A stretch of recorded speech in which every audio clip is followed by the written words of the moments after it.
आज का हमारा टॉपिक है standing waves in closed organ pipes. Organ pipes are the musical instruments which are used for producing musical sound by blowing air into the pipe. Longitudinal stationary waves are formed on account of superimposition of incident and reflected longitudinal waves through the air in the pipe. हमारे पास organ pipe रहती हैं, जैसे एक रहेगी आपकी close organ pipe जिसका एक and आपका क्लोज होगा और एक आपका ओपन होगा, और एक रहती है ओपन ऑर्गन पाइप जिसमें दोनों एंड आपके ओपन रहेंगे। ठीक है, आपने देखा होगा बहुत सारे म्यूजिकल इंस्ट्रूमेंट है, जैसे आपकी बांसुरी रहती है, ठीक है, फ्लूट भी हम उसको कहते हैं। तो उसके अंदर भी आपकी जो है ऑर्गन पाइप में हम एक तरफ से विंड ब्लो करते हैं और हमें साउंड सुनाई देता है। ठीक है, इसमें जो आपकी सुपर इम्पोजिशन है वो लॉन्गिट्यूडनल वेव्स का है। ठीक है, तो लॉन्गिट्यूडनल वेव्स में जैसा कि हमने पहले भी कहा था, जो आपका setup in a close organ pipe में आपका जो एस एक्स टी है, जो डिस्प्लेसमेंट है, वो आपकी रहेगी -2r sin kx cos omega T. तो डिफरेंस यहाँ पे क्या रहता है, पहले पिछले केस में हमने आर्टिकल किया था जो स्ट्रिंजेस के लिए, उसमें हमारा यहाँ y था। y हम जनरली ट्रांसवर्सल वेव के लिए यूज़ करते हैं, और यहाँ पे हमने क्योंकि लॉन्गिट्यूडनल स्टेशनरी वेव ली है तो यहाँ पे आपने y को रिप्लेस कर देना है s से।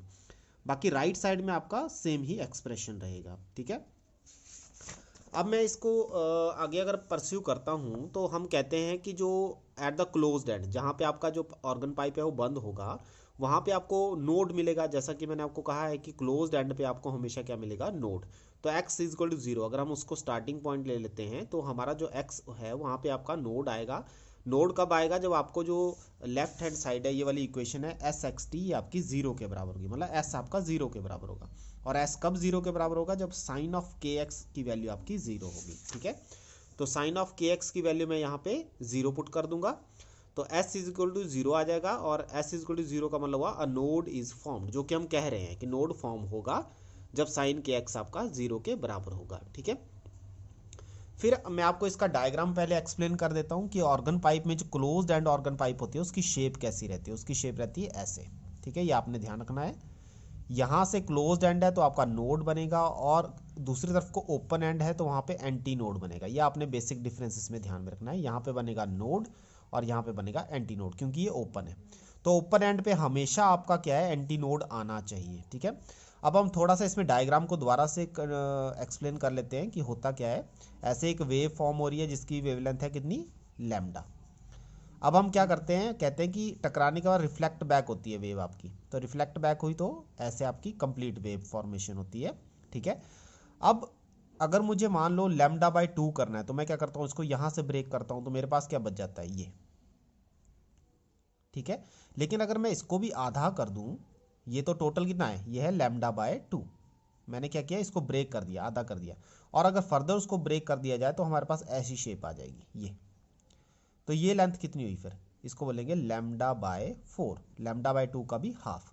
तो आप अगर इस शेप को ध्यान से देखो तो ये क्या रिप्रेजेंट कर रही है, ये रिप्रेजेंट कर रही है λ/4। तो इसको आपने पहले बहुत अच्छे से समझ लेना है। दो आपके अगर ऐसे वेव्स बनती हैं तो उसको हम कंप्लीटली लैम्डा कहते हैं, टोटल वेवलेंथ। उसका मैं एक ले लेता हूँ, ये बन गया एक, तो ये बन जाता है λ/2, और फर्दर उसका डिवीजन कर दिया जाए तो ये बन जाता है λ/4। तो यही इसमें सबसे इंपॉर्टेंट बात है कि ये जो शेप है आपकी, हाफ शेप आएगी इसमें, ये λ/4 है। अब जितने भी डायग्राम आप बनाओगे उसमें आपने ये चीज़ ध्यान में रखनी है कि इस एंड पे आपका जो ओपन ऑर्गन पाइप है, यहाँ पे आपका एंटी नोड ही बनना चाहिए। तो डायग्राम्स हम बहुत अच्छे से इसमें देखेंगे, इनको हमने परस्यू करना है। जैसे अब ये कहता है कि at the open and, open and हम बात करेंगे, ये वाला एंड, यहाँ पे हमारा क्या बन रहा है, एंटी नोड। एंटी नोड का मतलब क्या, हमें मैक्सिमम वैल्यू यहाँ पे मिलेगी। ठीक है, ये हुआ मिनिमम वैल्यू के लिए, नोड का मतलब मिनिमम, और एंटी नोड का मतलब होता है मैक्सिमम। तो मैक्सिमम कहाँ मिला, अगर इसको हम टोटल लेंथ को L मान लेते हैं, ये आपका x इक्वल टू 0 की पोजीशन आ गई, और ये होगी आपकी x इक्वल टू L की पोजीशन। ठीक है, तो at x equal to L, ये s इक्वल टू L, ठीक है, जो आपका सबसे एंड पॉइंट है, वहाँ पे हमें साइन के L की वैल्यू मैक्सिमम मिलेगी। जो साइन x लिया था हमने, x की जगह s कर देंगे, सॉरी L कर देंगे, तो हमारा साइन के L आपका मैक्सिमम होना चाहिए। साइन के L मैक्सिमम मतलब ये जो वैल्यू है साइन के x, x की जगह मैंने कितना पुट कर दिया, कैपिटल L। ठीक है, तो साइन के एल की वैल्यू मैक्सिमम, साइन की वैल्यू क्या मैक्सिमम होती है, +-1, ठीक है। और ये कहाँ पे आता है, ये आता है साइन 2n-1 π/2, ठीक है। ये आपका ट्रिग्नोमेट्रिक रिलेशन है, ये आपको ऐसे याद रखना पड़ेगा कि n की वैल्यू अगर 1 पुट कर दी जाए तो ये आ जाएगा साइन π/2। साइन π/2 का मतलब साइन 90 डिग्री, साइन 90 डिग्री पे हमें मैक्सिमम वैल्यू मिलती है। इसी तरह 90 डिग्री में आप और एडिशन करते रहो, जैसे 2 भर दें इसमें, तो 2 2 जा 4 -1 कितना होगा, 3 π/2, 3 π/2 आपको दोबारा से मैक्सिमम वैल्यू दे देगा। इसी तरह n की वैल्यू चेंज करते रहो, आपको नेक्स्ट मैक्सिमम की वैल्यू मिलती रहेगी, ठीक है।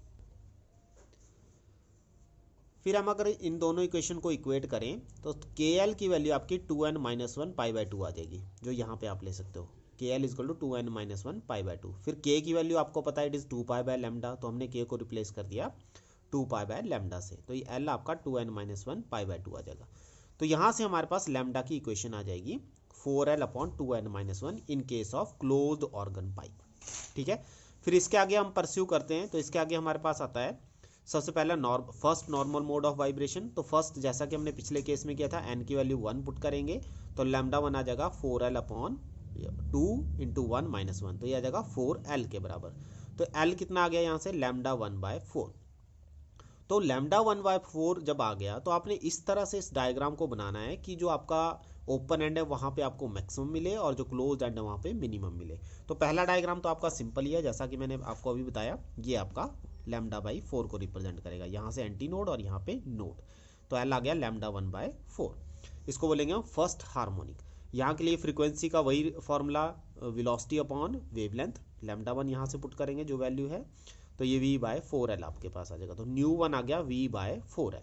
इसको बोलेंगे फंडामेंटल नोट और फर्स्ट हार्मोनिक।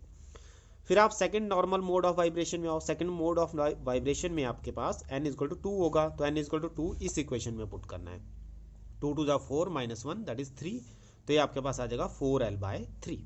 तो यहाँ से l कितना आ गया, 3λ/2/4, ठीक है। तो 3λ/2/4 जब आ जाएगा, अब इसको आपने किस तरह से डायग्राम को ड्रॉ करना है ये आपके लिए सोचने वाली बात है, ठीक है। तो इसमें हम क्या करेंगे, ये हो गया आपका λ/2 प्लस λ/4। तो जब λ/2 को आप λ/4 से ऐड करोगे, बोलने का मतलब ये हुआ 3λ/4 का मतलब ये हुआ पहले हाफ, फिर प्लस हाफ, एक और हाफ इसमें जोड़ दिया आपने, ये हो गया λ/4 2λ/4, फिर ये आपका 3λ/4। तो ये आपका बन जाएगा कौन सा, जो डायग्राम आप बनाना चाहते थे, ये कि आपका इस एंड पे क्या आ रहा है, एंटी नोड आ रहा है, और इस एंड पे आ रहा है नोड, ठीक है। तो ये आपने अच्छे से समझ लेना है। यहाँ तक कितना हुआ, इसको तोड़ लो, ये होगा λ/4, फिर λ/4, फिर λ/4, तो इस तरह से कितना हो गया, ये 3λ/4। ये अलग बात है, इसको λ2 लिख दो आप, वो तो हमने एज्यूम करना है इसको λ2/4 करके, ठीक है। तो ये आपका नया डायग्राम बन जाएगा। फिर हम इसी तरह तीसरे के लिए करेंगे, third normal mode of vibration. Frequency आप उसी रिलेशन से निकाल सकते हो, फ्रीक्वेंसी आपकी 3v/4l। व्हाट इज v/4l, ये हमने किसके बराबर किया शुरू में, ν1 के बराबर, तो ये आ जाएगा 3 ऑफ ν1। तो ν2 आपका आ गया 3 ऑफ ν1। इसको थर्ड हार्मोनिक या फर्स्ट ओवरटोन कहते हैं, ये ध्यान रखना, 3 आ रहा है इसलिए थर्ड हार्मोनिक। बोलने को second normal mode of vibration है, लेकिन लिखते हैं इसको हम थर्ड हार्मोनिक है, ठीक है। और दूसरा नाम हो गया second normal mode of vibration. फिर third normal mode of vibration में हम क्या करेंगे, n की वैल्यू 3 पुट करेंगे।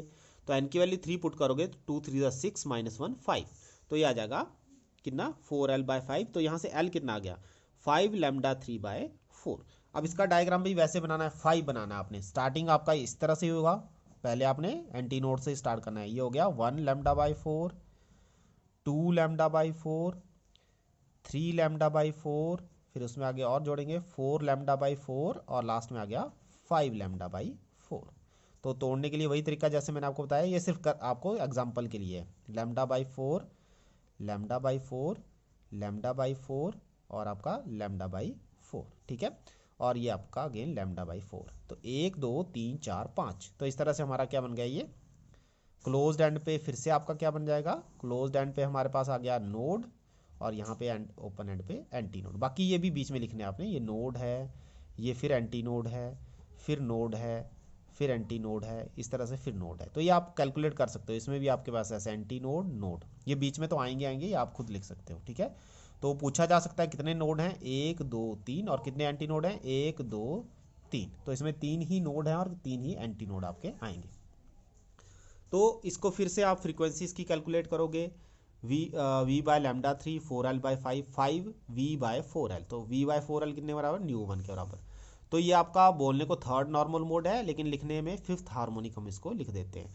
तो इस तरह से आपको अगर एग्जाम में आ सकता है, एग्जाम में आपको बोला जा सकता है कि prove that ν1 is to ν2 is to ν3 is equal to 1 is to 3 is to 5। तो ये आपका किस केस में, क्लोज्ड ऑर्गन पाइप में आपको प्रूव करने के लिए एग्जाम में आ सकता है। तो आपने इस तरह से इसको लास्ट में प्रूव करना है। फिर इसके बाद हम स्टैंडिंग वेव्स करेंगे इन ओपन ऑर्गन पाइप्स, ठीक है। ओपन ऑर्गन पाइप्स में an open organ pipe is open at both ends, therefore an antinode is formed at each end. दोनों तरफ से ओपन है ये, ठीक है। तो दोनों तरफ को जो ओपन साइड होती है वहां पे हमारे क्या बनते हैं, एंटीनोड्स बनते हैं, ठीक है। तो at x is equal to 0 and at x is equal to l we shall obtain lambda is equal to 2l by n, ठीक है। तो ये आपने डायरेक्ट लर्न करना है कि आपका चाहे x इज इक्वल टू 0 है चाहे x is equal to l है, हमें मैक्सिमम ही मिलेगा। तो लैम्डा हमारा किसके बराबर होगा, 2l बाय n के बराबर होगा यहाँ पे। Where n is equal to 1 2 3 वो आप कुछ भी ले सकते हो। First normal mode of vibration, जब हमने n is equal to 1 put करना है तो लैम्डा कितना आ जाएगा, 2l बाय 1। तो l कितना आ गया, लैम्डा 1 बाय 2। अब ये आपने थोड़ा सा समझ लेना है कि अगर मेरे पास lambda l equal to lambda by 2 या 1 बाय 2 जो भी आप लेते हो, लैम्डा बाय 2 आपका है कितना, लैम्डा बाय 2 तो ये है जिसको हम ये मान रहे हैं, ये लैम्डा बाय 2 है आपका। तो इसको हमने इस केस में कैसे यूज करना है, हमारे पास तो क्या चाहिए, हमें तो दोनों एंड पे ओपन चाहिए। तो हम क्या करेंगे, इसको ब्रेक करेंगे यहाँ से, ये वाला हिस्सा हम यहाँ लिख लेंगे और ये वाला हिस्सा हम यहाँ लिख लेंगे। तो मिला के आपका फिर से वो बनेगा क्या, ये बना क्या मिलके, ये बना लैम्डा बाय 2। लेकिन आपने क्या किया, 1 बाय 4, ये आपका लैम्डा बाय 4 है और ये आपका लैम्डा बाय 4 है, दोनों को मिला के कितना होगा, लैम्डा बाय 2। पर आपको अकॉर्डिंग टू सिचुएशन ये डायग्राम तैयार करने पड़ेंगे। तो यहाँ पे हमारा ये बन गया लैम्डा बाय, जो लैम्डा बाय 2 इस तरह से आपने इस केस में दिखाना है, ठीक है। जो एल आपको लैम्डा बाय 2 चाहिए, तो इस तरह से ये फर्स्ट केस में जो फर्स्ट डायग्राम आपका बना, ये भी लैम्डा बाय 4 लैम्डा बाय 4 दोनों को ऐड करके हमें लैम्डा बाय 2 मिलेगा। फिर जैसे आप इसको बोलेंगे हम फर्स्ट मोड ऑफ वाइब्रेशन, यहाँ पे हमारे पास फ्रीक्वेंसी आ जाएगी v बाय 2l, ठीक है। तो इसको हम बोलते हैं लोएस्ट फ्रीक्वेंसी ऑफ वाइब्रेशन, और फंडामेंटल फ्रीक्वेंसी भी इसको कहा जाता है। और यह हमारा फंडामेंटल नोड और फर्स्ट हार्मोनिक है, क्योंकि ν1 ले रहे हैं तो फर्स्ट हार्मोनिक हमने इसको कहना है, ठीक है। फिर दूसरा केस इसमें आ जाता है second normal mode of vibration, ठीक है। सेकंड में हमने n इक्वल टू 2 लिया, तो लैम्डा 2 कितना आ जाएगा, 2l by 2 that is equal to l। तो l आ गया आपका लैम्डा 2 के बराबर, ठीक है। अब लैम्डा 2 के बराबर आ गया, तो एक्चुअल डायग्राम लैम्डा 2 का कितना है, या लैम्डा का कितना है, ये आपका लैम्डा का एक्चुअल डायग्राम है। लेकिन मुझे अब क्या करना है, मुझे चाहिए दोनों तरफ को एंटी नोड, एंड पे मुझे एंटी नोड चाहिए। तो मैं क्या करूँगा, यहाँ से इसको कट कर दूंगा और यहाँ से इसको कट कर दूंगा, ठीक है। कट करेंगे तो बोलने का मतलब ये हुआ कि मुझे यहाँ पे लैम्डा बाई 4 लेना ही पड़ेगा, एक लैम्डा बाई 4 यहाँ लेना पड़ेगा और एक लैम्डा बाई 4 यहाँ लेना पड़ेगा। तो आधा हिस्सा तो हमारा कट के ऐसे हो गया, बीच में बचा एक, मतलब ये मैंने यूज़ कर लिया एक आधा आधा काट के, ये आधा हिस्सा मैंने इधर को ले लिया और इसका आधा हिस्सा मैंने इधर को ले लिया। अब एक बीच में बच गया आपका, तो इसको आप ऐसे ही कनेक्ट कर दो। ये आप मैथमेटिकली इसको कैलकुलेट भी कर सकते हो, ये लैम्डा बाई 4 है, ये लैम्डा बाई 2 आ गया और ये अगेन लैम्डा बाई 4 आ गया। जब इसको ऐड करेंगे तो ये टोटल कितना आ जाएगा, टोटल आएगा लैम्डा। लेकिन क्योंकि मुझे एंटी नोड दोनों तरफ चाहिए थे, इसलिए मैंने इस तरह की शेप इसको दे दी, ठीक है। फिर हम बात करेंगे third normal mode of vibration. Third normal mode of vibration में n इक्वल टू 3 लेंगे तो 3 लैम्डा 3 बाय 2 आ जाएगा, ठीक है। एल लैम्डा 3 की वैल्यू 2l बाय 3 और यहाँ से l आ जाएगा 3 लैम्डा 3 बाय 2, ठीक है। अब 3 लैम्डा 3 बाय 2 आपने इसको बनाना है, ठीक है। तो 3 लैम्डा 3 बाय 2 को कैसे बनाओगे आप, तो इसके लिए हमें क्या करना पड़ेगा, हमें 3 हाफ लैम्डा लेने हैं, ठीक है। तो 2 तो आपके ये हो गए, 3 हाफ लैम्डा बोला ना इसने, 3 lambda by 3, 3 lambda by 2 sorry 3 lambda by 2 का मतलब 3 हाफ लैम्डा लेने हैं आपने। तो एक हाफ लैम्डा हो गया, दूसरा हाफ लैम्डा हो गया, ये तो हो गया 2 लैम्डा बाय 2, ठीक है। ये लैम्डा बाय 2 और ये लैम्डा बाय 2 कंप्लीट ले लिए।